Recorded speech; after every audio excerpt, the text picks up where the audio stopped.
जैसे कि गर्मियाँ स्टार्ट हो गई हैं और हर जगह फल से नज़र आ रहे हैं। आम सा लगने वाला ये फल बहुत ही अपने अंदर फ़ायदे रखता है, गर्मी का तोड़ है। इसके मज़ेदार से शरबत को बनाकर 1 से 2 दिन फ्रिज में महफूज करें और 1 से 2 गिलास दिन में पीने से गर्मी और इससे लगने वाले बुरे असरात से भी महफूज रहते हैं। आज मैं जो रेसिपी आपको फालसे के शरबत की देने वाली हूँ बहुत ही क्विक है और मज़ेदार सा है और इसमें कोई मेहनत नहीं होगी, सिर्फ 2 से 3 मिनट में ही बनकर तैयार हो जाएगा। ज़रूर ट्राई करें इस रेसिपी को। इसके लिए लिए हैं मैंने 1 पाव फालसे को अच्छा सा धोकर मैंने छन्ने के लिए रख दिया है। मज़ीद इसमें सिर्फ चीनी जाएगी 1 कप, क्योंकि चीनी इसमें ज़रा ज़्यादा डलती है, और 1 टीस्पून के करीब मैं डालूंगी काला नमक और डलेगा इसमें 1 लीटर पानी। फालसे को मैं डालूंगी जूसर में और साथ ही डाल दूंगी चीनी, काला नमक और 1 लीटर पानी। बस सिर्फ इन 3 इंग्रेडिएंट को मिलाकर अच्छा सा ब्लेंड करूंगी 2 से 3 मिनट, या जब तक फालसे अच्छे तरीके से ब्लेंड ना हो जाए।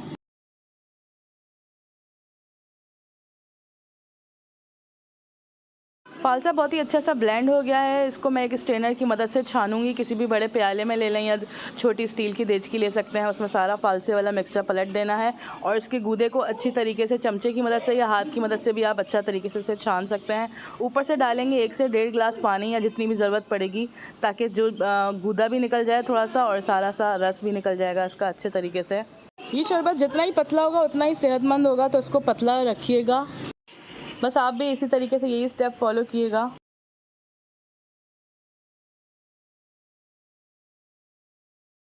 ये देखें जी, बिल्कुल लास्ट में सिर्फ गुठलियाँ बच गई हैं और मामूली सा गूदा बचा है। सारा जो अलग था निकल चुका है। तो आप भी इसी तरीके से करिएगा और उसके बाद हम इसमें डालेंगे बहुत सारी बर्फ़, जिससे ये बहुत अच्छा हो जाएगा, ठंडा हो जाएगा।